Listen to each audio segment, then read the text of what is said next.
Welcome to Love Letters to Video Games in 5 minutes or less. These are like an elevator pitch, but I'm claustrophobic, so I'm trying to get out as quickly as possible while also thinking about my happy place. What do you get when you combine a fantastic combat system with a fantastic setting, with fantastic bosses, with fantastic weapons, with a character creator that allows you to create uglier monstrosities than the ones you're going to be fighting? Bloodborne, that's what.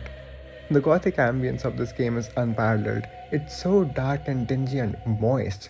It's one of the best game worlds I've ever stepped into. The combat is fast paced, most fights are over in a few strokes, but that doesn't mean that it's easy. Oh no, this game's combat is nails. It'll make you earn your victories. The bosses will step on your face, and even the run of the mill enemies will make you want to run for the hills. But that's the beauty of this game.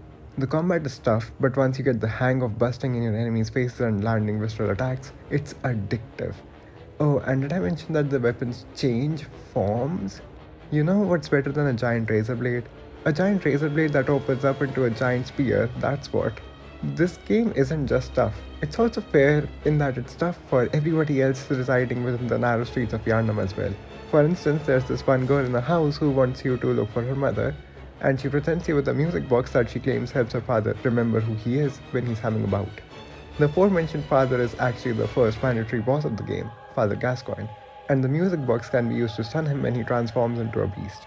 In the arena of this fight, you find a red brooch that belonged to the girl's mother, indicating that she died at the hands of her partner. Present this brooch to the girl, and she will venture out onto the streets of Yarnum and meet a grisly end, and so will her sister. This game is fun for the whole family. See how twisted the storylines can be? And they're not easy to follow either, but it's so fulfilling to piece them together. Speaking of werewolves, Addy, I wholeheartedly believe that Father Gascoigne is one of the best first bosses I've faced in any game ever. And the bosses in this game are really high quality across the board. From Rom the dumb broad to the man who's been your friend the entire time, each boss brings something new to the table. If you're finding the game really easy, which how, you can up the difficulty by taking on the entirely optional chalice dungeons. The defiled ones in particular would test your skill and patience given that they cut your health in half. The chalices add so much replayability with their procedurally generated layouts, and they even have unique bosses and enemy types you won't see in the main game. But you know what the best part of Bloodborne is?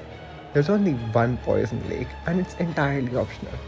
I think that alone warrants a like and a subscribe, and that's without me even mentioning the surreal nature of the game world and how the sky changes to reflect a deeper and deeper corruption as the night advances.